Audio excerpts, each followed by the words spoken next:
I'm Garrett DeMeyer from CrestedGecko.com and Royal Constrictor Designs. I wanted to give you a little tour of my facility, our main python and gecko breeding room here. This is as of November 2011. We've been upgrading and changing a lot of things around recently, so it's pretty different from what we've had over the past couple of years.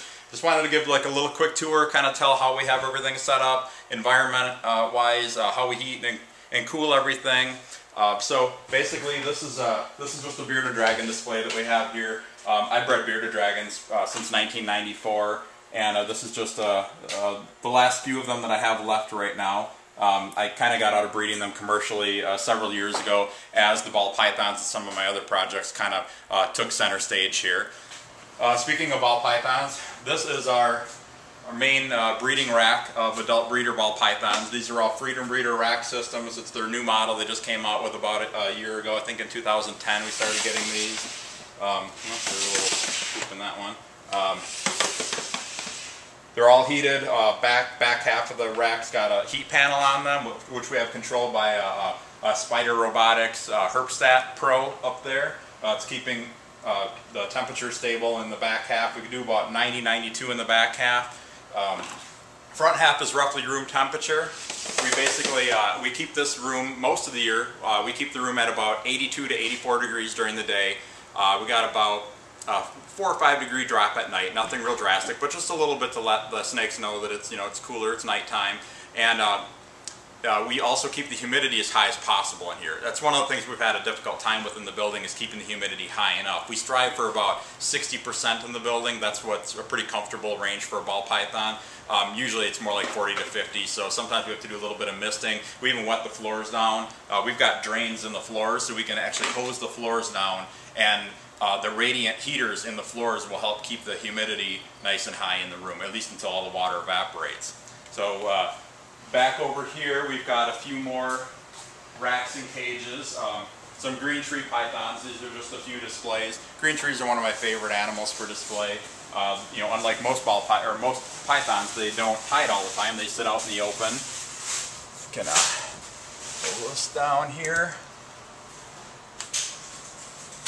A couple of really nice green trees there. Just have a pretty simple setup, but they do pretty well in there, and we just keep them in pairs year round. A little difficult to feed them. Sometimes you have to go in with 2 tongs at one time with thawed rats, but works pretty well for the most part. Over here, more ball python cages. This section here, these are also Freedom Breeders. These are some of the hatchling racks. Let's see, we got a lot of these that are actually empty right now. That one's empty. Here's a nice little bumblebee het for clown. So the little ones stay in these racks. They can actually live in these until they're about 1,000 grams. Then we have to move them up to the larger racks, which are right down here. This is the medium Freedom Breeder. We can keep the bigger ones. You can keep breeder males or sub-adult to young adult sized females in there. This is a pinstripe het hypo here. Along the back wall here, these are our geckos. In the past we've had a separate room for our geckos, but as I decided to move our gecko collection out into this room so I had easier access to them, especially when I'm on the phone with customers. And before, they were in a room so far back in the building that I couldn't reach back there with my cordless phone. So I decided to bring them out here. That way when I'm talking to customers, I can come right here and look and find every single animal that anybody has any questions about. It's a little Super Snow Leopard gecko. And yeah, we keep all of our leopards, cresteds, and fat-tailed babies all in here. We've got our crested gecko breeders up here, our Leachianus breeders here. So nice and convenient spot for me to have easy access to them. And if you come around this way,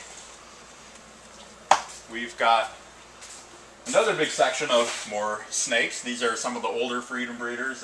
Some of these are as old as about 10 years old. The older style with the open air tops. And one of our incubators that's currently just being used for storage right now, as this is November. We don't really have much for eggs incubating at the moment, so there's nothing in there. These are our leopard gecko breeders. We used to keep these in also in the back room, but we decided to move them out into this room. There's a couple right there. Nice, real simple setup: water bowl, mealworm bowl, and bowl with calcium, and a nest box. We keep 1.3 or 1 male and 3 female groups in there. And then this is our fat-tailed gecko rack here. We basically keep them set up about the same as the leopard geckos. Some of the certain individuals we do keep set up individually. Here's a nice ghost fat-tailed gecko.